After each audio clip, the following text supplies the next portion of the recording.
La fallida fusión con Lomas de 1969 y la desafiliación de 1973 habían hundido a los Old Philomathians en la más baja categoría de la UAR.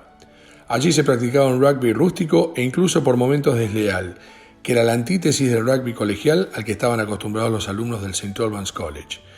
Esto hacía que muchos alumnos, una vez que terminaban sus estudios, se fueran a jugar a clubes de la primera división, en lugar de sumarse al Club San Albano. Este éxodo se acrecentó al comenzar la década de 1980. Ese rugby de esas categorías es un rugby que era muy distinto al que se juega hoy. No teníamos el nivel de entrenamiento que se tiene hoy. Por ahí teníamos algunas destrezas que tenían mucho que ver con las habilidades personales que uno tenía, pero no las practicábamos ni no nos entrenábamos. Es decir, era un club de amigos donde nos juntábamos para jugar al rugby, a divertirnos y tratar de jugar buen rugby. Pero nunca dejamos de compararnos con quienes habíamos jugado en etapas de colegio, por ejemplo, los egresados del Colegio San Jorge, que jugando contra ellos éramos iguales o superiores, sin embargo ellos estaban jugando en primera y muchos de ellos fueron Pumas. Y después después de mi época, ocurrió que había grandes jugadores que optaron, porque eran grandes jugadores precisamente, ir a clubes que particularmente a Pucará, un club de primera, que les daba la posibilidad de jugar al nivel que se merecían.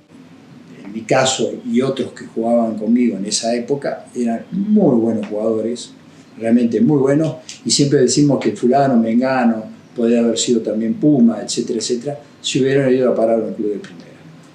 Y bueno, ese era también uno de los grandes temas que teníamos en esa época, porque muchos de los que egresaban del Colegio San Albano no seguían en el club, porque no era un rugby de alto nivel, era un rugby que no se jugaba del nivel que podía darse en otro club de la zona, y optaban algunos por hacer más carrera deportiva y tratar de llegar a jugar en primera yéndose a clubes como Pucará, por ejemplo.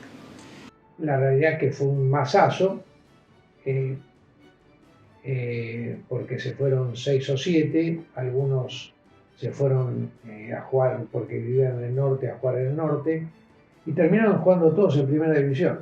Eran excelentes jugadores. La mayoría de ellos después volvió a jugar en el club, pero tenían inquietudes individuales y el club no se los podía dar. Y el seleccionador de ese momento, que es Eduardo García Sáenz, de Champa, que lo conoces, en Nicheto, fue a ver todos equipos que no eran los equipos de elite de la UAR. ¿Pero qué división era esa? Cuarta. Y nos seleccionó, nos preseleccionó. Al final quedamos y claro, yo empecé a jugar a un nivel que, di un salto más. Jugar en preclasificación fue toda una experiencia novedosa porque el rugby es totalmente diferente al que nosotros veníamos como un rugby colegial, de despliegue de juego, de apertura a las puntas. En realidad también las reglas eran distintas y cada molo duraba minutos y minutos y minutos, el juego era más agresivo, más desleal.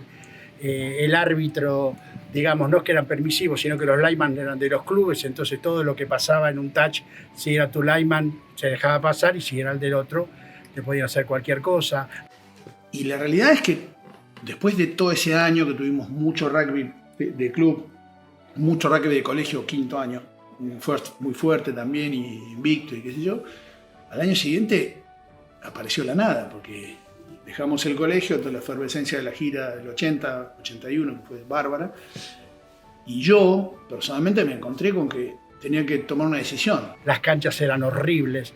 Nosotros intentábamos presentar un club extraordinario y cuando íbamos de visitantes las canchas eran impresentables. No quiero nombrar clubes para que no se me ofenda ninguno ni me puteen por las redes, pero sobrevivimos a eso milagrosamente. Hemos jugado en canchas que había vidrios rotos en las canchas y hemos jugado partidos extrañísimos, como que empezaban en una cancha y terminaban en otra, partidos que nos sacaban del club y cruzábamos la calle y jugábamos en otra cancha, de todo. Yo estaba jugando un buen nivel de rugby y dije, bueno, ¿qué hago? ¿Me quedo? Jugué un par de partidos y tomé la decisión de irme, que fue dolorosa, pero después en el fondo a mí me sirvió personalmente y me formó como jugador y hasta me formó, te diría, como capitán y me formó hasta como dirigente. Yo fui capitán de la primera de Pucará.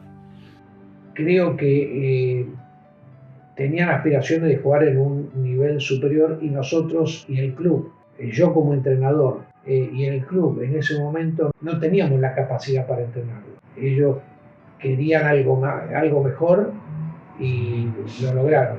Nosotros lo sentimos mucho porque se nos hizo un hueco terrible ahí, pero bueno, después con los años fueron regresando los chicos ya más formados, con más conocimiento, con muchas ganas, y bueno, hay muchos de ellos jugaron muchísimos años en nuestro club y nos vino muy bien que hayan vuelto siendo jugadores de la primera de Pucará. Yo fui capitán de la primera de Pucará.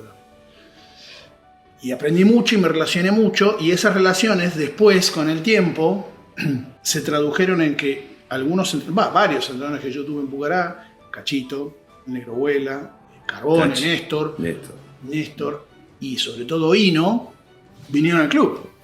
Y fue un espaldarazo muy, muy importante.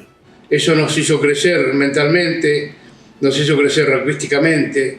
Los entrenamientos fueron mucho más serios, porque claro, te venían las estrellas, venían los cracks, y vos tenías que estar a la altura. Entonces, ahí el club dio un paso hacia adelante, ¿no? Rugbyísticamente. Así que bueno, hubo entrenadores de Pucará que nos ayudaron, nos vinieron a ayudar. Néstor Carbone, Cachi Carbone nos vino a ayudar con el Scrum, el Negro Vuela, Cachito Minasi, que eran jugadores, exjugadores de Pucará y entrenadores de Pucará que nos dieron una gran mano.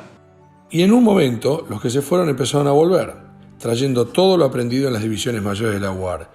Pero este regreso se vio apuntalado por la labor realizada en esos años por dirigentes, padres y jugadores, quienes habían trabajado arduamente para comprar el predio de Corimayo y dotarlo de la infraestructura necesaria para el desarrollo del rugby en un nivel superior. Y es así que la historia comienza a revertirse.